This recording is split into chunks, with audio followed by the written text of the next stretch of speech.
കർത്താവിൻ്റെ വിലയേറിയ നാമത്തിന് മഹത്വമുണ്ടാകട്ടെ. നമ്മൾ ഓർത്തു, പഴയ നിയമത്തിൽ 46 പുതിയ നിയമത്തിൽ 4 അധ്യായം കൂടെ എടുത്ത് 50 അധ്യായങ്ങളിലൂടെ നമുക്ക് വെളിപ്പെടുത്തി തന്ന ഒരു വിലയേറിയ സത്യമാണ് ഈ സമാഗമന കൂടാരം. അതിൻ്റെ ആത്മീക സത്യങ്ങൾ ദൈവം നമ്മളെ പഠിപ്പിച്ചുകൊണ്ടിരിക്കുകയായിരുന്നു. ഞാൻ ആ വിഷയങ്ങളിലേക്ക് ഇനി കടക്കുന്നില്ല. കഴിഞ്ഞ ദിവസം നമ്മൾ ഓർത്തു, ഇവിടെയുള്ള ചിത്രങ്ങളും അതുപോലെ തന്നെ ഈ മോഡലും കൂടെ നമ്മൾ ശ്രദ്ധിച്ചു കഴിഞ്ഞാൽ വളരെ പെട്ടെന്ന് ഈ വസ്തുതകൾ മനസ്സിലാക്കാനായിട്ട് നമുക്ക് സാധിക്കും. എന്നാൽ വളരെ ശ്രദ്ധേയമായി കഴിഞ്ഞ ദിവസം നമ്മൾ പഠിച്ചു, അതിന് ഒരു വാതിലേ ഉള്ളൂ. ഈ വാതിലൂടെ അല്ലാതെ അതിൻ്റെ ഉള്ളിൽ പ്രവേശിപ്പാൻ മറ്റു മാർഗമില്ല. ആ വാതിൽ നമ്മൾ ഓർത്തു, എല്ലാ വശങ്ങളും വെള്ള നിറമുള്ള പിരിച്ച പഞ്ഞിനൂൽ കൊണ്ട്, ലിനൻ കൊണ്ട് നിർമ്മിക്കപ്പെട്ടപ്പോൾ ഏക വാതിൽ നമ്മൾ ഓർക്കുകയുണ്ടായി. അത് 4 തൂണിൽ നിൽക്കുകയാണ്.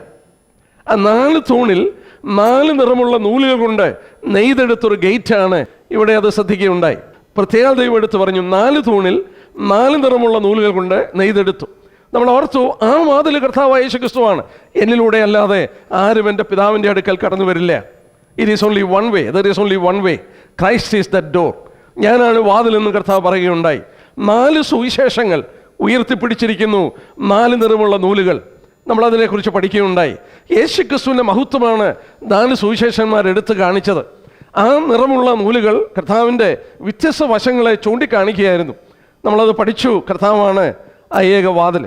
അതുകൊണ്ട് ആ ഭാഗങ്ങൾ ഇനി ആവർത്തിക്കപ്പെടുന്നില്ല. എന്നാൽ നമ്മൾ ഓർത്തു, ഈ പ്രാകാരത്തിൽ 3 ഓബ്ജക്റ്റാണുള്ളത്. ഈ കോട്ടിനകത്ത് 3 ഓബ്ജക്റ്റാണ്. ഒന്ന്, നമ്മൾ ഓർത്തു, ഈ വാതിലൂടെ കയറി വന്നാൽ ഉടനെ താമ്ര യാഗപീഠമാണ്. This the brass and altar. ഇവിടെയും ആ മോഡൽ നമുക്കത് കാണാൻ സാധിക്കുന്നു. പിന്നീട് സമാഗമന കൂടാരവും ഓൾട്ടറും തമ്മിലിടയ്ക്ക് മറ്റൊരു വസ്തുത വെച്ചിട്ടുണ്ട്. അതിൻ്റെ പേരാണ് പിത്തള തൊട്ടി. വെള്ളം വെച്ചിരിക്കുകയാണ്. 3ാമത്തെ ഓബ്ജക്റ്റ് നമ്മൾ നോക്കിയാൽ സമാഗമന കൂടാരമാണ്. 3 ഒബ്ജക്റ്റാണ്. ഈ സമാഗമന കൂടാരത്തിൽ എന്തൊക്കെയുണ്ടെന്നുള്ളത് ഈ ചിത്രത്തിലൂടെ കാണിച്ചിട്ടുണ്ട്. അതിനെ 2ആയി തിരിച്ചിട്ടുണ്ട്, വിശുദ്ധ സ്ഥലവും അതിവിശുദ്ധ സ്ഥലവും. ഇവിടെ നോക്കിയാലും മോഡൽ അത് കാണാനായിട്ട് സാധിക്കുന്നു. കയറി വരുമ്പോൾ പുരോഹിതന്മാർ വിശുദ്ധ സ്ഥലത്തും അതിന് ശേഷം അതിവിശുദ്ധ സ്ഥലത്തും മഹാപുരോഹിതൻ പ്രവേശിപ്പാൻ കഴിയുന്നു. വിശുദ്ധ സ്ഥലത്ത് 3 വസ്തുക്കളുണ്ട്. കാഴ്ചയപ്പത്തിൻ്റെ മേശ, സ്വർണ്ണ ധൂപപീഠം, കബരവിളക്ക്. ഈ 3 വസ്തുതകൾ ഇവിടെ വെച്ചിട്ടുണ്ട്. അതിവിശുദ്ധ സ്ഥലത്ത് പെട്ടകം വെച്ചിട്ടുണ്ട്. നമുക്ക് ആ വിഷയങ്ങൾ പുറകെ പഠിക്കാം. എന്നാൽ ഇന്ന് നമുക്ക് ഈ കൂടാരത്തോടുള്ള ബന്ധത്തിൽ അതെങ്ങനെ നിർമ്മിക്കണമെന്നുള്ള ദൈവം ആവശ്യപ്പെട്ടു. അത് വളരെ ശ്രദ്ധേയമായ ഒരു പഠനമാണ്. ഇനി നമുക്ക് പുതിയ വിഷയത്തിലേക്ക് കടക്കുകയാണ്. എന്നെ കേൾക്കുന്ന പ്രിയപ്പെട്ടവരെ, അത്ഭുതമാണ്. ഇതിൻ്റെ പൊരുളുകൾ നമ്മൾ ശ്രദ്ധിച്ചാൽ, ഈ സർവജ്ഞാനിയായ ദൈവത്തിൻ്റെ മഹത്വം ശ്രദ്ധിച്ചാൽ, നമ്മൾ അറിയാതെ ദൈവസന്നിധിയിൽ മുട്ടുകുത്തുകയും അവനെ ആരാധിക്കുകയും ചെയ്യും. ഞാൻ ഓർപ്പിച്ചോട്ടെ, ഇത് ദൈവം തന്നെ നേരിട്ട് സീനായി പർവ്വതത്തിൽ മോശയ്ക്ക് വെളിപ്പെടുത്തി കൊടുത്താണ്. നമ്മൾ ഓർത്തു, ഇത് സ്വർഗത്തിൻ്റെ നിഴലും ദൃഷ്ടാന്തവുമാണ്. ഇത് നാം അനുഭവിക്കുന്ന നന്മകളുടെ നിഴൽ കൂടെയായിരുന്നു. പുതിയ നിയമസഭയുടെ മഹത്വപൂർണ്ണമായ ചിത്രം. നമ്മുടെ കർത്താവിനെ നമുക്ക് കൂടുതൽ മനസ്സിലാക്കി തരുന്ന വിലയേറിയ പഠനങ്ങൾ. എത്ര വിലപ്പെട്ട സത്യങ്ങളാണ് ഇതിനകത്ത് ഉൾപ്പെടുത്തിയിട്ടുള്ളതും എത്ര മനോഹരമാണെന്നുള്ളതും ഇതിൻ്റെ ഓരോ വശത്തിലേക്ക് കിടക്കുമ്പോൾ നമുക്ക് ശ്രദ്ധിക്കാം. ഇനിയും ഈ വസ്തുത, ഇതെങ്ങനെ നിർമ്മിക്കണം, സമാഗമന കൂടാരം, ടാബർനാക്കിൾ എങ്ങനെ നിർമ്മിക്കണം, ആ വസ്തുത നോക്കുക. ഇത് ടാബർനാക്കിളാണ്. അത് ശ്രദ്ധിച്ചു നോക്കിയാൽ, നമ്മൾ നോക്കുക, തകശുതോൽ കൊണ്ട്, ഏറ്റവും പുറമൂടി തകശുതോലാണ്.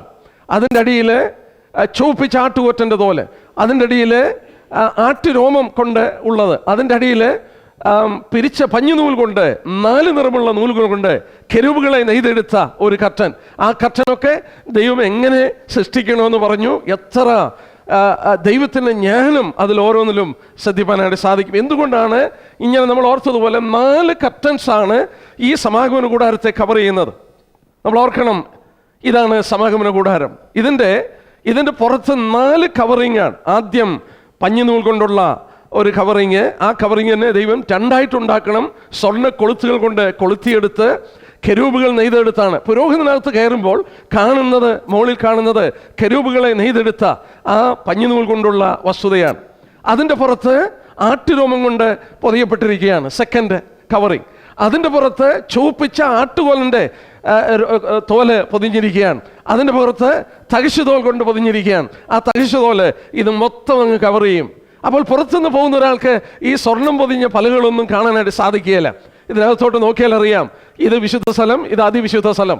ഇതിൻ്റെ ഉള്ളിൽ പ്രവേശിപ്പാനായിട്ടുള്ളൊരു വാതില്. ഈ വെയിലിനെ കുറിച്ച് നോക്കിയാൽ ഇവിടെ 5 തൂണുണ്ട്. നമ്മളിവിടെ പഠിച്ചു 4 തൂണുണ്ട്. ഈ 4 തൂണിലാണ് ഈ ഗേറ്റ്. പ്രാകാരത്തിൽ പ്രവേശിക്കുന്നത് 4 തൂണിലാണ്. നോക്കണം, 4 സുവിശേഷന്മാരാണ്. പിന്നീട് നമ്മൾ ആത്മീയമായിട്ട് വളർന്നു മുന്നോട്ട് കയറുമ്പോൾ നോക്കണം, പുതിയ നിയമം എഴുതിയത് 4 എഴുത്തുകാരാണ്.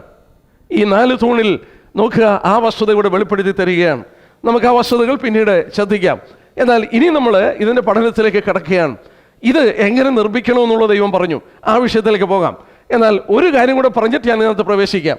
നമ്മൾ ഈ പ്രാകാരത്തിൽ ശ്രദ്ധിച്ചാൽ, കോർട്ടിൽ ശ്രദ്ധിച്ചാൽ, everything in the court, the base is brass.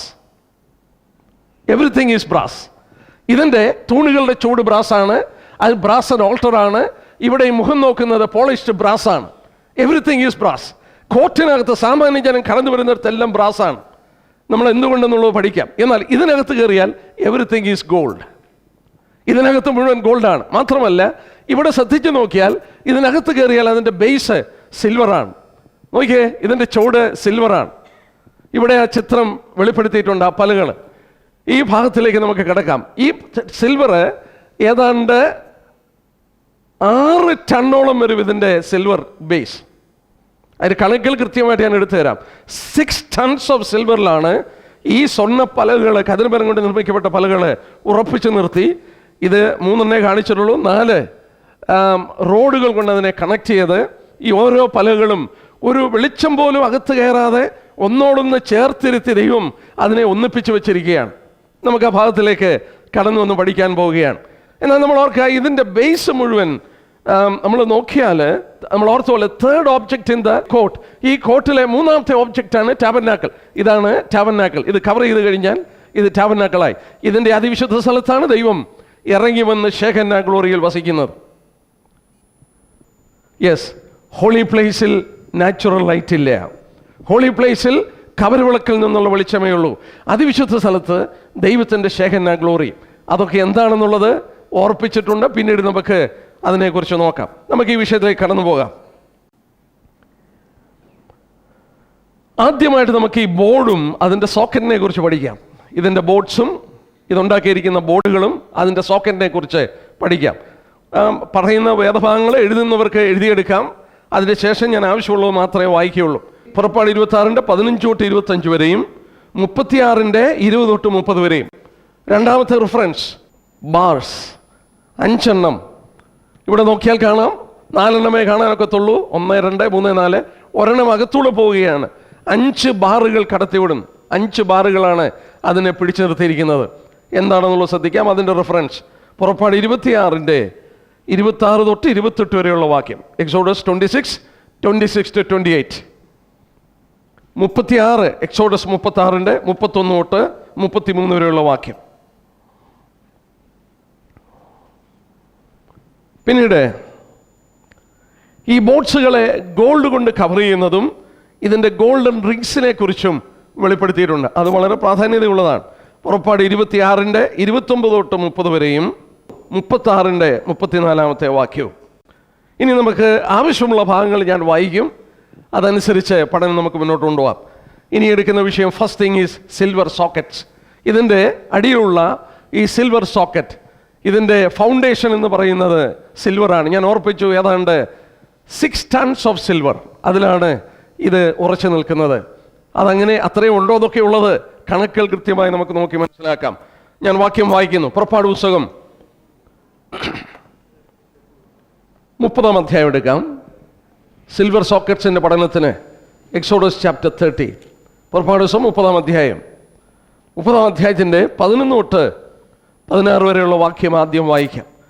Silver sockets പുറപ്പാട് പുസ്തകം 30-ാം അധ്യായത്തിൻ്റെ 11 തൊട്ട് 16 വരെയുള്ള വാക്യം. യഹോവ പിന്നെയും മോശയോട് കൽപ്പിച്ചെന്നാൽ, ഇസ്രായേൽ മക്കളുടെ ജനസംഖ്യ എടുക്കേണ്ടതിന് അവരെ എണ്ണുമ്പോൾ അവരുടെ മധ്യേ ബാധ ഉണ്ടാകാതിരിപ്പാൻ അവരിൽ ഓരോരുത്തൻ താൻ ജീവന് വേണ്ടി യഹോവയ്ക്ക് വീണ്ടെടുപ്പില കൊടുക്കണം. എണ്ണപ്പെടുന്നവരുടെ കൂട്ടത്തിൽ ഉൾപ്പെടുന്ന ഏവനും വിശുദ്ധ മന്ദിരത്തിലെ തൂക്കപ്രകാരം 1/2 ശേക്കൽ കൊടുക്കണം. ശേക്കൽ എന്നതിന് 20 ഗേര. ആ 1/2 ശേക്കൽ യഹോവയ്ക്ക് വഴിപാടായിരിക്കണം. എണ്ണപ്പെടുന്നവരുടെ കൂട്ടത്തിൽ 20 വയസ്സും അതിന് മേലോട്ടുള്ളവനെല്ലാം യഹോവയ്ക്ക് വഴിപാട് കൊടുക്കണം. നിങ്ങളുടെ ജീവന് വേണ്ടി പ്രായശ്ചിത്തം കഴിപ്പാൻ നിങ്ങൾ യഹോവയ്ക്ക് വഴിപാട് കൊടുക്കുമ്പോൾ ധനവാൻ 1/2 ശേക്കൽ അധികം കൊടുക്കരുത്, ദരിദ്രൻ കുറച്ചു കൊടുക്കുകയും അരുത്. ഈ പ്രായശ്ചിത്ത ദ്രവ്യം നീ ഇസ്രായേൽ മക്കളോട് വാങ്ങി സമാഗമന കൂടാരത്തിന് ശുശ്രൂഷയ്ക്കായി കൊടുക്കണം. നിങ്ങളുടെ ജീവന് വേണ്ടി പ്രായശ്ചിത്തം കഴിക്കേണ്ടതിന് അത് യഹോവയുടെ മുമ്പാകെ ഇസ്രായേൽ മക്കൾക്ക് വേണ്ടി ഒരു ജ്ഞാപകമായിരിക്കണം.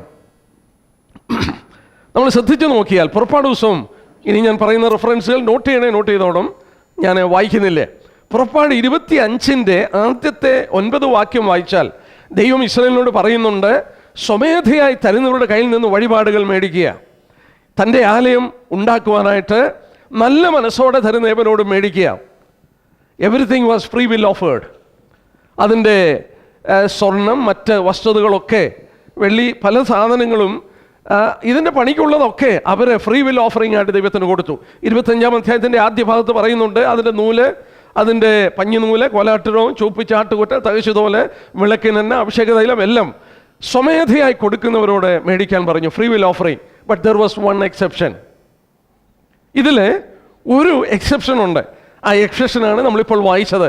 വളരെ നിർബന്ധമായി ദൈവം ഒരു കാര്യം ആവശ്യപ്പെട്ടു, സിൽവർ വീണ്ടെടുപ്പ് വിലയായിട്ട് കൊടുക്കണം. നമ്മൾ ആ ഭാഗം ഒന്ന് പഠിച്ചിട്ട് നമുക്ക് മുന്നോട്ട് പോകാം. അവിടെ നമ്മൾ വായിച്ചപ്പോൾ ശ്രദ്ധിച്ചു, ആ വാക്കൊന്ന് ശ്രദ്ധിച്ചാണ്ട് 30-ാം അധ്യായം നമ്മൾ ശ്രദ്ധിച്ചു. 12-ാം വാക്യത്തിൻ്റെ അവസാനം, ഓരോരുത്തരും താൻ്റെ ജീവന് വേണ്ടി യഹോവയ്ക്ക് വീണ്ടെടുപ്പ് വില കൊടുക്കണം, റാൻസം പ്രൈസ്.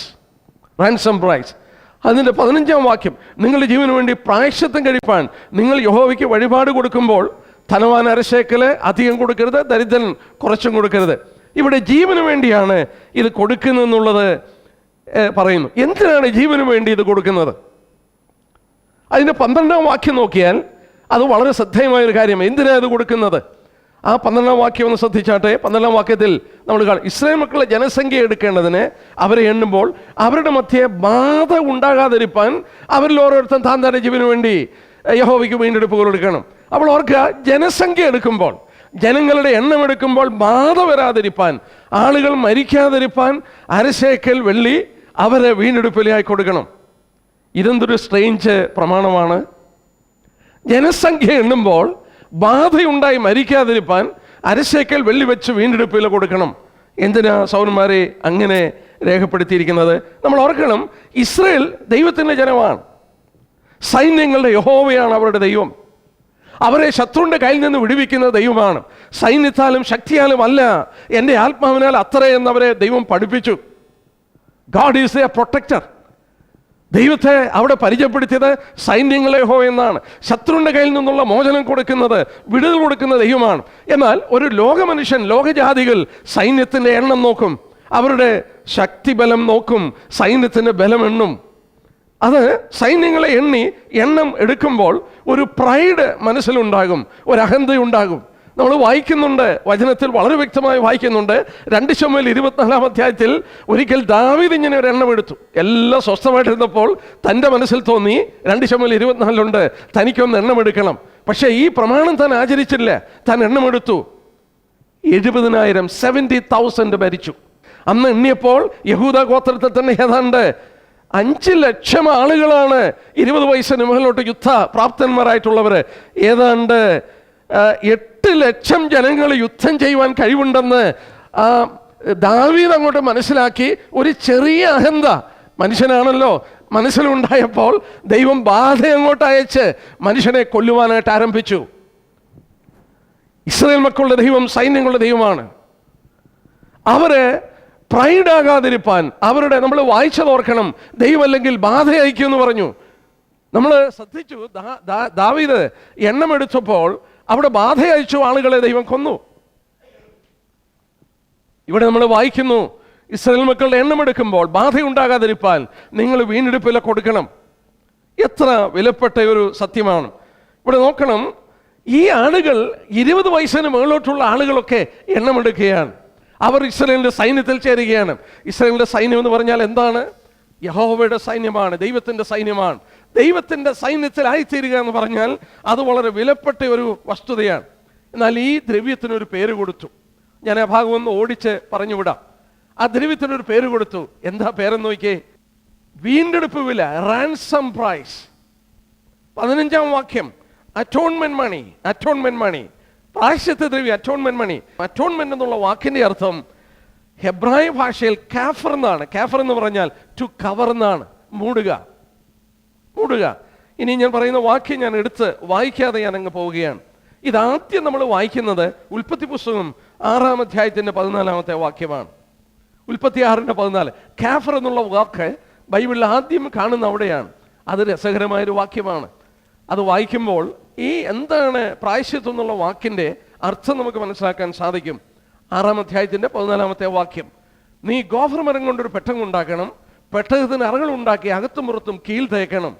നോക്കുക, pitch it within and without. ന്യായവിധിയുടെ വെള്ളം അകത്ത് കയറാതിരിപ്പാൻ cover it inside and outside. ആ കവർ എന്നുള്ള വാക്ക് കാഫർ, അറ്റോൺമെന്റ് എന്നാണ്. ന്യായവിധിയുടെ ജലപ്രളയത്തിന്റെ മധ്യത്തിൽ ആ പെട്ടകം പൊങ്ങിക്കിടക്കുകയാണ്. അതിനകത്ത് ന്യായവിധി കടന്നു വരാതിരിപ്പാൻ അകവും പുറവും കീഴിലാക്കാൻ പറഞ്ഞപ്പോൾ എബ്രായ ഭാഷയിൽ cover it inside and outside, അതിൻ്റെ അകവും പുറവും കാഫർ ചെയ്യാനായിട്ട്, അറ്റോൺമെന്റ് കൊണ്ട് പൊതിയാനായിട്ട് ദൈവം ആവശ്യപ്പെട്ടു. മറ്റൊരു പ്രയോഗം ഞാൻ കാണിച്ചു തരാം. ഉൽപ്പത്തി 32:20 വാക്യം. ഉൽപ്പത്തി 32:20 വാക്യം. നമുക്കറിയാം, യാക്കോബ് ഏശാവിൽ നിന്ന് ദൂരെ പോയി അനേക വർഷങ്ങൾക്ക് ശേഷം താൻ മടങ്ങി വരികയാണ്. താൻ മടങ്ങി വരുമ്പോഴും ഭയപ്പെട്ടു. അതിൻ്റെ പശ്ചാത്തലമൊക്കെ നമുക്കറിയാം. എന്നാൽ ഏശാവിനെ കണ്ടുമുട്ടുന്നതിന് മുമ്പ് താൻ കുറെ സമ്മാനങ്ങളൊക്കെ കൊടുത്തു വിട്ടു. ഉൽപ്പത്തി 32:20 വാക്യം നോക്കിയേ. അവിടെ വായിക്കുന്നത് എങ്ങനെ? ഇതാ നിന്റെ അടിയൻ യാക്കോബ് പിന്നാലെ വരുന്നു എന്നും പറവീനെന്ന് പറഞ്ഞു. എനിക്ക് മുമ്പായി പോകുന്ന സമ്മാനം കൊണ്ട് അവനെ ശാന്തമാക്കി, പിന്നെ ഞാൻ അവൻ്റെ മുഖം കണ്ടുകൊള്ളാം. ഇംഗ്ലീഷിൽ വായിച്ചാൽ ഇങ്ങനെയാണ് അവിടെ വായിക്കുന്നത്, I will appease him with the present that goeth before, afterwards I will see his face. I will appease him, I will cover his face with this present. എൻ്റെ മുന്നിൽ പോകുന്ന ഈ സമ്മാനം കൊണ്ട് അവൻ്റെ മുഖത്തെ ഞാൻ മൂടും. അതിൻ്റെ ശേഷം ഞാൻ അവനെ കാണും. അവൻ എന്നോട് കോപിക്കാതിരിപ്പാൻ അവനെ ഞാൻ കവർ ചെയ്ത് കളയും. നോക്കിയതിൻ്റെ ആശയം. 32-ാം സങ്കീർത്തനം 1-ാം വാക്യം ദാവീദ് പറഞ്ഞ വാക്ക് നമുക്കറിയാം, ലംഘനം ക്ഷമിച്ചും പാപം മറച്ചും കിട്ടിയ മനുഷ്യൻ ഭാഗ്യവാൻ. എൻ്റെ സൗരസ്വന്മാരെ, ഞാൻ അതിൻ്റെ വിശദീകരണത്തിലേക്ക് പോകുന്നില്ല. എന്നാൽ അത്ഭുതപ്പെടുത്തിയ ഒരു വസ്തുത ഞാൻ പറയാം. ഈ അറ്റോൺമെന്റ് എന്നുള്ള വാക്ക് പുതിയ നിയമത്തിലില്ലേ? Do you know that? പ്രായശ്ചിത്തം എന്നുള്ള വാക്ക്, അറ്റോൺമെന്റ് എന്നുള്ള വാക്ക് പുതിയ നിയമത്തിലില്ലേ? നമ്മൾ ആകെ കാണുന്നത് റോമലേഖനത്തിലാണ്. അത് ഭാഷാപ്രയോഗത്തിൽ വന്ന വശ കാണും. അവിടെ റിക്കൺസിലിയേഷൻ എന്നാണ് അറ്റോൺമെന്റ് എന്നുള്ള വേർഡിൽ. നിങ്ങളൊരു കൺകോർഡൻസ് എടുത്ത് പരിശോധിച്ചാൽ അറിയാം, അറ്റോൺമെന്റ് എന്നുള്ള വാക്ക് പുതിയ നിയമത്തിലില്ല. എന്താ കാരണം? പഴയ നിയമത്തിൽ പാപത്തെ മൂടിവെച്ചു, പാപത്തെ കവർ ചെയ്തു. ദൈവത്തിന് മുമ്പാകെ മനുഷ്യന്റെ പാപം യാഗങ്ങൾ അർപ്പിച്ച് അതിനെ കവർ ചെയ്ത് കൊണ്ടുവച്ചു. എന്നാൽ പുതിയ നിയമത്തിൽ കവർ ചെയ്യുകയല്ല, പാപത്തെ ചുമന്നൊഴിച്ചു ദൈവത്തിൻ്റെ കുഞ്ഞാട്. അവൻ റിക്കൺസിലിയേഷൻ നമുക്ക് നൽകി. ദൈവത്തോട് നമ്മളെ നിരപ്പിച്ചു. നമ്മുടെ പാപത്തെ മൂടിവെക്കുകയല്ല, ഉദയം അസ്തമയത്തോട് അകന്നിരിക്കുന്നവളെ നമ്മുടെ ലംഘനങ്ങളെ അവൻ അകറ്റി കളഞ്ഞു, അവൻ ചുമന്നൊഴിച്ചു കളഞ്ഞു. അതുകൊണ്ട് രക്ഷയുടെ മഹത്വം പുതിയ നിയമത്തിൽ ഒരു വാക്കിൽ ഓർത്താൽ മതി, അറ്റോൺമെന്റ് എന്നുള്ള വേർഡ് പുതിയ നിയമത്തിലില്ല. അത്ഭുതമല്ലേ? കർത്താവിന്റെ വീണ്ടെടുപ്പിന്റെ മഹത്വം അവിടെ തന്നെ ചിന്തിച്ചാൽ മതി. ഞാൻ പോട്ടെ, നമ്മുടെ വിഷയത്തിലേക്ക് തന്നെ കടന്നു വരാം. നോക്കുക, ഇവിടെ ഹാഫ് എ ഷേക്കൽ അറ്റോൺമെന്റ് പണിയായിട്ട് കൊടുക്കണമെന്ന് പറഞ്ഞു. കഴിഞ്ഞ ദിവസം നമ്മൾ പഠിക്കുകയുണ്ടായി, 6,35,550 പുരുഷന്മാർ 20 വയസ്സിന് മുകളിലോട്ട് ഈ പാളയത്തിൽ ഉണ്ടെന്നുള്ളത് നമ്മൾ പഠിക്കുകയുണ്ടായി. എണ്ണം പ്രത്യേകം നമ്മൾ ശ്രദ്ധിച്ചു. 6,35,550 അരശേക്കൽ വെച്ച് അവർ കൊടുക്കുകയാണെങ്കിൽ 3,01,775 ഷേക്കൽ വെള്ളി കൊടുത്തിട്ടുണ്ട്. 6,35,550 പേര് അരശേക്കൽ വെച്ച് കൊടുത്തപ്പോൾ അതിന്റെ പകുതി 3,01,775 ഷേക്കൽ വെള്ളി കൊടുത്തിട്ടുണ്ട്. ഇനി അതെങ്ങനെ ഉപയോഗിച്ചെന്നുള്ളത് നോക്കുക. അത് 16-ാം വാക്യത്തിൽ നമ്മൾ വായിക്കുന്ന എന്താണ്? ഈ പ്രായശ്ചിത്ത ദ്രവ്യം നീ ഇസ്രായേൽ മക്കളോട് വാങ്ങി സമാഗമന കൂടാരത്തിൽ ശുശ്രൂഷയ്ക്കായി കൊടുക്കണം. ആ വെള്ളി ദൈവത്തിന്റെ ശുശ്രൂഷയ്ക്കുള്ളതാണ്. It shall be appointed for the service of the tabernacle. അത് സമാഗമന കൂടാരത്തിന്റെ ശുശ്രൂഷയ്ക്ക് കൊടുക്കുകയാണ്. ഇനിയും ശ്രദ്ധിക്കണം, 3000 ഷേക്കല് ഒരു താലന്തിലേക്ക് പോകുന്നു. ഒരു താലന്ത് ഉണ്ടാകണമെങ്കിൽ 3000 ഷേക്കല് പോകണം. ഇനി നമ്മൾ ശ്രദ്ധിക്കുക, ഇതിന്റെ ചുവട് ഏതാണ്ട് 100 കട്ടകളാണ്. 96ഉം ഇവിടെ ഒരു 4 എണ്ണവും. ഇത് 96 എണ്ണം ഉണ്ട്, ഇതൊരു 4 എണ്ണമുണ്ട് ഇതിന്റെ അടിയിലത്തെ വെള്ളി. അപ്പം ഏതാണ്ട് 100 ബേസാണ് ഇതിന്റെ വെള്ളി കൊണ്ടുള്ള ചുവട് വരുന്നത്. ഒരു 100 socket, And each socket is weighing 125 pounds.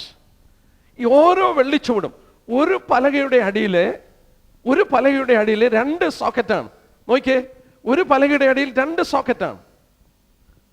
2 സോക്കറ്റാണ്. ഇവിടെ നമ്മൾ നോക്കിയാൽ ഒറ്റ കട്ട പോലെ ഇരിക്കും, ഒരു ഫൗണ്ടേഷൻ പോലെ ഇരിക്കും. ദൈവത്തിൻ്റെ ജ്ഞാനത്താൽ അത് ഉണ്ടാക്കാൻ പറഞ്ഞപ്പോൾ അങ്ങനെ ഉണ്ടാക്കിയിരിക്കുകയാണ്. ഇതിൽ ഒരു ചുവടെന്ന് പറഞ്ഞാൽ 125 പൗണ്ട്സ് ആണ്, 125 പൗണ്ട്. അങ്ങനെയാണെങ്കിൽ നമ്മളൊന്ന് ആലോചിച്ച്, 100 കട്ടകളാണ് ഈ സമാഗമന കൂടാരത്തിൻ്റെ ചുവട്, ഇതിൻ്റെ ചുവട്. അപ്പം 100 ഗുണം 125 എത്രയായി?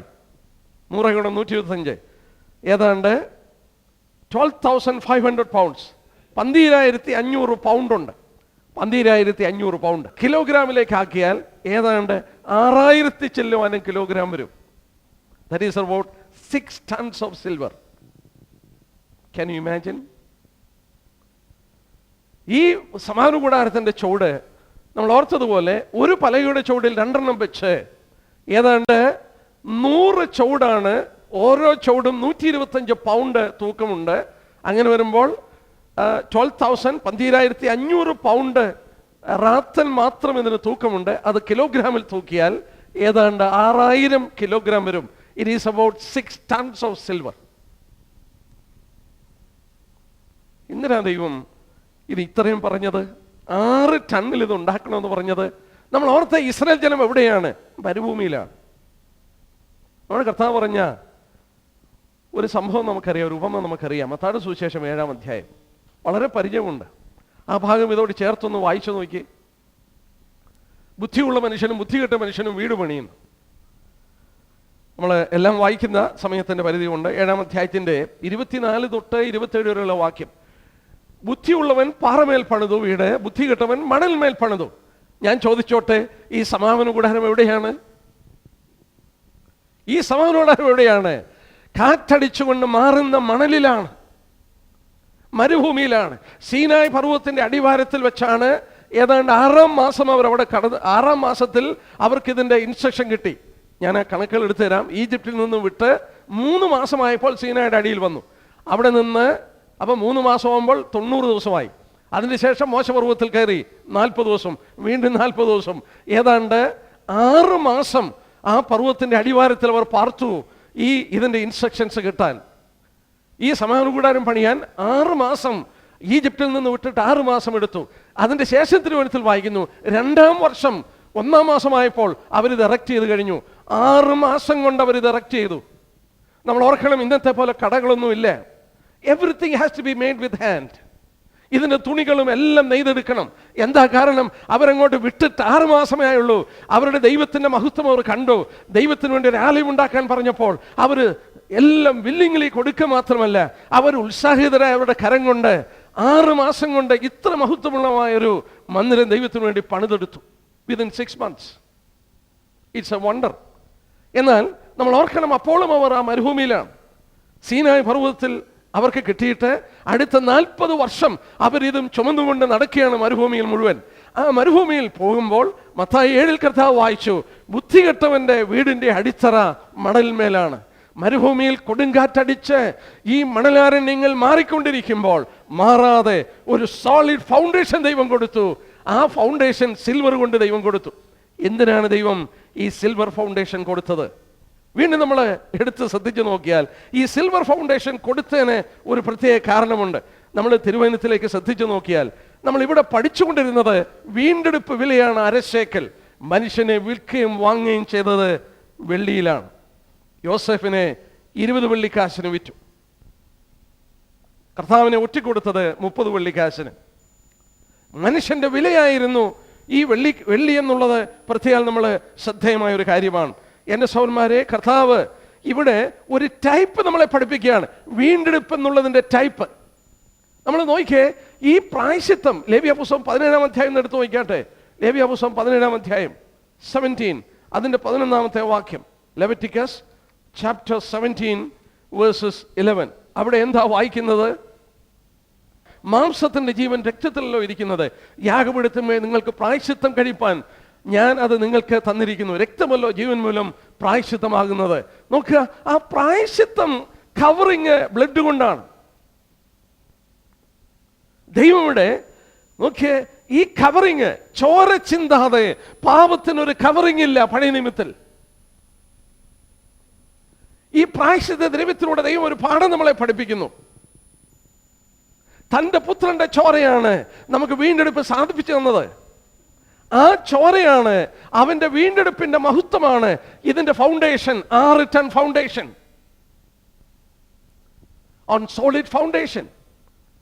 ക്രിസ്തുവിന്റെ വീണ്ടെടുപ്പിന്റെ മഹത്വപൂർണ്ണമായ ഫൗണ്ടേഷനിലാണ് പുതിയ നിയമ സഭ പണിയപ്പെട്ടത്. അതിന്റെ ടൈപ്പാണ് പഴയ നിയമത്തിൽ നമ്മൾ കണ്ടത്. ഈ മണലാരണ്യത്തിൽ, കാറ്റടിച്ച് മാറിക്കൊണ്ടിരിക്കുന്ന മണൽ ആരണ്യത്തിൽ, ആ റിട്ടൺ വെള്ളിയിൽ ആ ഉറച്ചു നിൽക്കുകയാണ് ഈ പലകൾ. ആ കാറ്റടിച്ചാൽ അത് അനങ്ങത്തില്ല. നമ്മൾ ഒരു കാര്യം ഓർത്താൽ മതി, ഈ വെള്ളി എന്തിനെയാണ് കാണിക്കുന്നത്? നമ്മുടെ കർത്താവിനെ ഒറ്റുകൊടുത്തപ്പോൾ അവിടെ നമുക്കറിയാം 30 വെള്ളിക്കാശിന് അവനെ ഒറ്റുകൊടുത്തു. യോസേഫിനെ വിൽക്കുന്നത് 20 വെള്ളിക്കാശിനാണ്. ഇസ്രായേലിലെ വീണ്ടെടുപ്പിനായി 1/2 ശേക്കൽ വെള്ളി കൊടുക്കണം. വെള്ളി വീണ്ടെടുപ്പിനെ കാണിക്കുകയാണ്. നോക്കുക, ഇത് എത്ര വലിയ പാഠം നമ്മളെ പഠിപ്പിക്കുന്നു. യേശുക്രിസ്തു എന്ന വ്യക്തിത്വത്തിലൂടെ, അവൻ്റെ കാൽവറി ക്രൂശിലെ മരണത്തിലൂടെ നമുക്ക് നൽകപ്പെട്ട ആ വീണ്ടെടുപ്പിലാണ് ദൈവസഭ, രക്ഷിക്കപ്പെട്ടവർ, ദൈവസഭ ഉറച്ചു നിൽക്കുന്നത്. കൊടുങ്കാറ്റടിച്ചാലോ മരുഭൂമിയിലെ മാറ്റമുള്ള മണ്ണിൻ്റെ മധ്യത്തിൽ മായാതെ മറയാതെ ഉറച്ചു നിൽക്കുവാൻ കഴിയുന്നത് ഈ വെള്ളിച്ചൂടുകളാണ്.